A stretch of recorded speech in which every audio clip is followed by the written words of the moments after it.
This is the Lone Crater YouTube. We hope this video helps. You begin by launching Visual Studio 2022. Once open, select Create New Project to start instantly.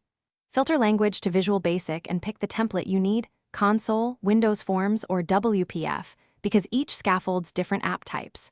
Next, set the project name and location, and confirm the solution name so files stay organized.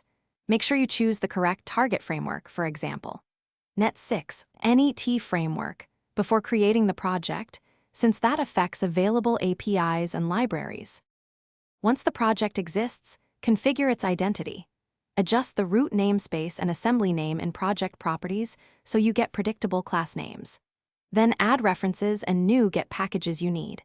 Use Manage NuGet packages or add reference from Solution Explorer to bring in libraries. Design your UI if using forms or add code files for a console app and wire event handlers and core logic. Build frequently to catch errors early and fix any compile issues before moving to debugging. You finish by selecting the appropriate configuration, debug for testing, release for deployment, and then build the solution. Run with start or start without debugging to verify behavior. Once stable, open Publish to create a package or single file executable and set target runtime. Make sure to commit your solution to source control and tag the release so you can roll back if needed. If Visual Studio fails to build, clear the bin/obj folders and rebuild. Missing references usually hide there, so Thanks for watching. Consider subscribing if we helped you.